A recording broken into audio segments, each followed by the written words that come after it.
یہ ویڈیو پورا دیکھیے گا۔ اس ویڈیو میں آپ کو بتاؤں گا کہ یہودیوں اور انگریزوں نے مسلمانوں کے ساتھ کیا چال بازیاں کی، فلسطینیوں کو کیسے بیوقوف بنایا گیا اور ان کے ملک پہ اسرائیل نے کیسے قبضہ کر لیا، اسرائیل کے قیام کے لیے فلسطینیوں کا کیسے قتل عام کیا گیا، سینکڑوں گاؤں تباہ و برباد کر دیے گئے، اور اقوام متحدہ کا اس میں کیا کردار تھا، وہ آنکھیں بند کر کے کیوں خاموش رہی۔ پھر یہ بھی بتاؤں گا کہ شاہ فیصل نے کس طرح جرأت مندانہ کردار ادا کیا اور امریکہ اور اسرائیل کو روکا۔ چینل کو سبسکرائب کر دیجیے گا اور بیل آئیکن بھی کلک کر دیجیے گا۔ فلسطین اور اسرائیل کی جنگ میں ہماری نئی نسل کے کچھ بچے اور بڑے اسرائیل کو مظلوم سمجھتے ہیں، اس لیے کہ فلسطین نے اس پہ حملہ کیا۔ اسرائیل کی طرف سے یہ پروپیگنڈا بھی بڑے زور و شور سے کیا جا رہا ہے کہ اس حملے میں بہت سارے خواتین اور بچے مارے گئے۔ کوئی بھی واقعہ ہو تو اس کی حقیقت کو جانے بنا ہم فیصلہ نہیں کر سکتے کہ کون ظالم ہے اور کون مظلوم ہے۔ ہمیشہ شروعات کو دیکھا جاتا ہے کہ امن کو کس نے تباہ کیا،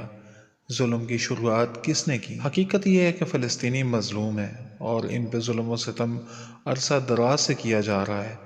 نئی نسل کو معلوم نہیں تو ان کو بتانے کے لیے آج کا یہ ویڈیو ہے کہ اسرائیل اور فلسطینیوں کے درمیان یہ لڑائی کہاں سے شروع ہوئی۔ کہانی شروع ہوتی ہے دوسری جنگ عظیم سے۔ دوسری جنگ عظیم کے بعد جب جنگ عظیم ختم ہوئی تو یہودیوں نے برطانیہ سے مطالبہ کیا کہ ہمیں فلسطین میں ایک الگ ریاست چاہیے۔ یہودی اپنا ایک الگ ملک بنانا چاہتے تھے۔ اس ملک کی جگہ کے لیے انہوں نے کافی سارے ملکوں کے متعلق سوچا، لیکن کسی پہ اتفاق رائے نہ ہو سکا۔ اور دوسرا بڑا مسئلہ یہ تھا کہ ملک بنانے کے لیے کوئی جواز چاہیے تھا، کیونکہ ملک تو وہاں بنتا ہے جہاں جگہ خالی ہو، کسی ملک کے اندر ملک نہیں بن سکتا۔ ان کے سرکردہ لیڈرز کے سازشی دماغوں نے یہ سوچا کہ کوئی ایسی کہانی بنائی جائے کہ جس کی وجہ سے ہم کہیں ریاست بنا سکیں۔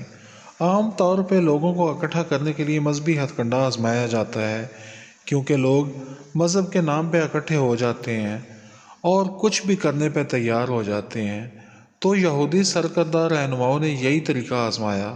انہوں نے یہ بات پھیلائی کہ بیت المقدس حضرت سلیمان علیہ السلام اور داؤد علیہ السلام کا مرکز رہا ہے اور ساتھ یہودیوں کا قبلہ بھی رہا ہے، وہیں سے ہماری خلافت بھی دنیا میں قائم ہوئی، لہٰذا وہ ہمارا ہے۔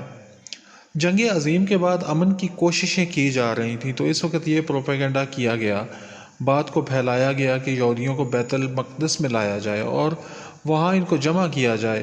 اس ساری کارروائی کے پس پردہ بات یہ تھی کہ وہ وہاں پہ اپنی ریاست قائم کرنا چاہتے تھے کہ یہودیوں کا ایک الگ ملک بنایا جائے۔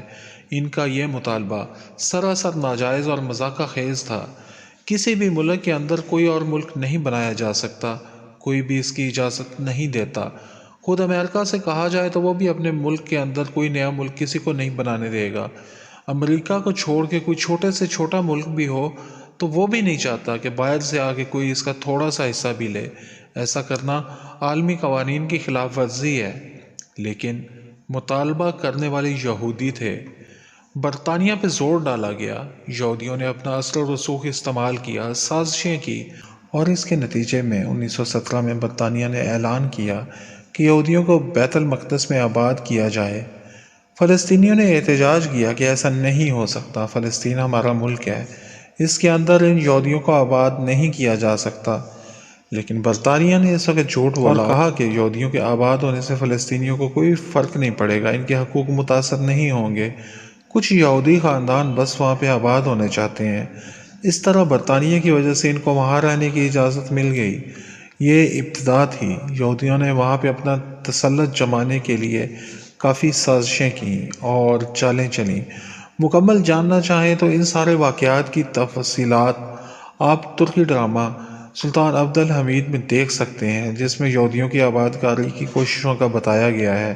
کچھ یہودیوں کے وہاں آباد ہونے سے رستہ کھل گیا اور دنیا بھر سے یہودی وہاں تجارتی مقاصد کے نام پہ جمع ہونے شروع ہو گئے۔ انہوں نے وہاں پہ مکانات خریدنے شروع کیے اور باقی رشتہ داروں کو بھی بلانا شروع کر دیا۔ گزرتے سالوں میں یہودیوں کی ایک بڑی تعداد وہاں پہ آباد ہو گئی۔ انہوں نے کاروباری معاملات بھی اپنے ہاتھ میں لے لیے اور اپنے قدم مضبوطی سے جما لیے۔ ان کے ارادوں کی خبر فلسطینیوں کو ہو گئی کہ وہ سارے وہاں پہ اکٹھے ہونا چاہتے ہیں اور اپنی ایک الگ ریاست بنانا چاہتے ہیں، تو ان کے درمیان جھگڑے شروع ہو گئے۔ فلسطینیوں کا واضح موقف تھا کہ یہ ان کا ملک تھا، اختیار بھی ان کا تھا، لیکن یہودیوں کی پشت پناہی کرنے والی طاقتیں ان کا پورا ساتھ دے رہی تھیں اور یہودی مکاری سے اپنے قدم جما چکے تھے۔ ان کے غلط اقدامات پہ بھی مغربی ممالک ان کا پورا ساتھ دے رہے تھے اور فلسطینیوں کے جائز حق کو بھی تسلیم نہیں کیا جا رہا تھا۔ اوپر سے ایسی سازشیں کی جا رہی تھیں کہ جن سے فلسطینیوں کی طاقت کم ہوتی جائے۔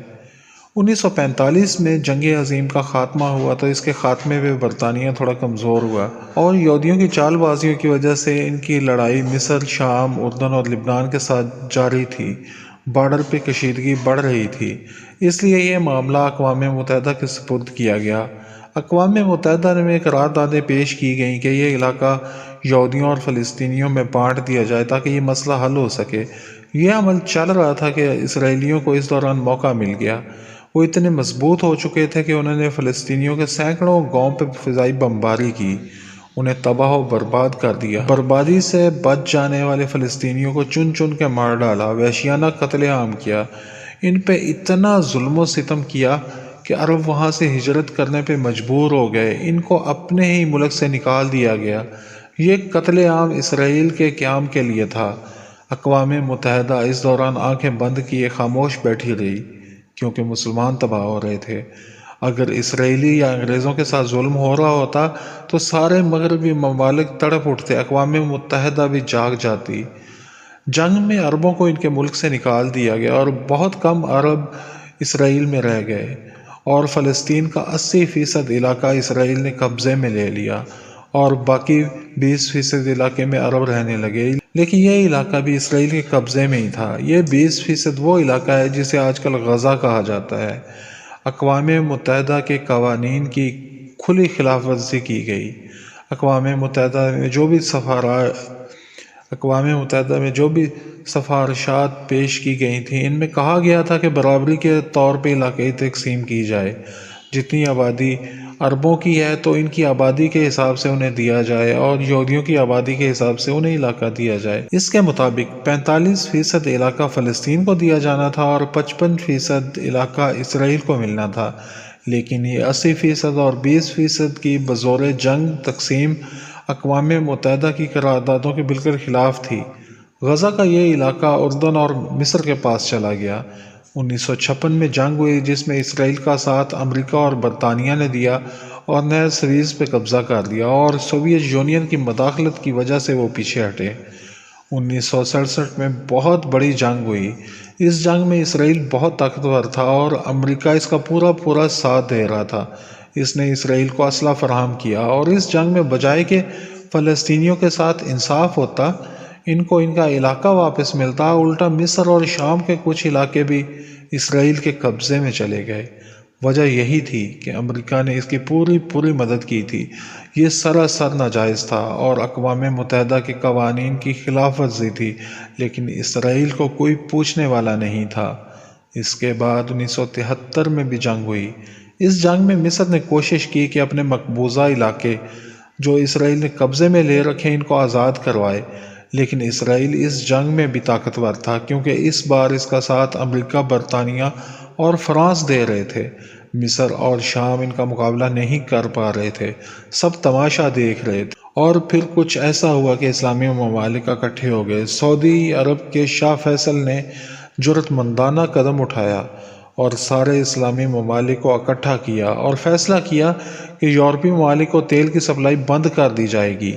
تیل کی سپلائی بند ہوئی تو مغربی ممالک کو مشکلات درپیش ہوئیں۔ جب امریکہ کے مفادات متاثر ہوئے تیل کی سپلائی بند ہونے سے اور ملک کا نظام چلانا مشکل ہوا تو اسے مذاکرات یاد آ گئے اور مذاکرات کی میز پہ یہ طے پایا گیا کہ مصر اپنی فوج کو غزہ سے نکال لے گا اور اس کے بدلے اس کے مقبوضہ علاقے واپس کر دیے جائیں گے۔ اس معاہدے میں مصر کو اس کے علاقے واپس مل گئے، انہوں نے جنگ بندی کر دی اور فلسطینی اسرائیل کے رحم و کرم پہ رہ گئے۔ غزہ پہ اسرائیلیوں نے قبضہ کر لیا اور وہ فلسطینیوں سے گن کے بدلے لینے لگے، ان پہ ظلم کرنے لگے۔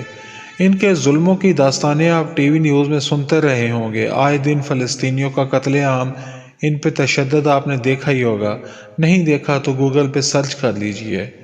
اس زمانے میں ایسی خبروں کو عوام تک آنے نہیں دیا جاتا تھا، میڈیا بھی اتنا پاورفل نہیں تھا کہ ہر بات ہی میڈیا پہ آ جائے۔ الیکٹرک سوشل میڈیا میں ٹی وی بہت بعد میں آیا، پہلے اخبارات چلتے تھے اور ان میں جو چند خبریں ملتی تو وہ بھی ایسی تھیں کہ جنہیں سن کے انسان کانپ جاتا۔ ظلم کا بازار گرم تھا، اسرائیلی فلسطینیوں پہ ظلم کر رہے تھے۔ ان کے مظالم کی وجہ سے فلسطین لبریشن آرگنائزیشن تنظیم یاسر عرفات نے قائم کی۔ یہ تنظیم آزادی چاہتی تھی، فلسطینیوں کے جبر سے آزادی اور اپنا فلسطین واپس لانا چاہتی تھی۔ کارروائیوں کی وجہ سے اور نئے اسرائیلی صدر کی حکمت عملی کی وجہ سے ان کے فلسطینیوں سے مذاکرات کے بعد آخر 2005 میں فلسطینیوں کو غزہ واپس مل گیا، وہاں سے فوجیں نکل گئیں۔ اس دوران حماس عوام کی مقبولیت حاصل کر چکی تھی کیونکہ وہ عوامی امنگوں کی ترجمان تھی۔ اس کا منشور بھی فلسطینیوں کا مفاد تھا اور وہ صرف غزہ کی بجائے فلسطین چاہتی تھی، وہ ملک جو ان کا اپنا تھا جس پہ اسرائیل قابض تھا۔ 2006 کے الیکشن میں حماس جیت گئی، لیکن اسرائیل اور امریکہ کو یہ گوارا نہیں تھا۔ انہوں نے حماس کو دہشت گرد جماعت قرار دے دیا۔ اس کے بعد حماس اور اسرائیلیوں کے بیچ جنگ ہوتی رہی، وقفے وقفے سے کارروائیاں چلتی رہیں۔ حماس اپنے وطن کی آزادی کی جنگ لڑ رہی ہے۔ جیسے کشمیر پہ بھارت کا قبضہ ناجائز ہے، اسی طرح فلسطین پہ یہودیوں کا قبضہ بھی ناجائز ہے۔ اپنے فلسطینی بھائیوں کا ساتھ دیں اور سوشل میڈیا پہ ان کے حق میں آواز اٹھائیں، بھرپور طریقے سے اپنا احتجاج ریکارڈ کروائیں کہ یہ غلط ہے، اس جنگ کو روکنے کی کوشش کی جائے۔ ہم اس ظلم میں کبھی بھی اسرائیل کو سپورٹس نہیں کرتے، ہم فلسطینیوں کا ساتھ دیں گے اور اسرائیل کی مخالفت کریں گے۔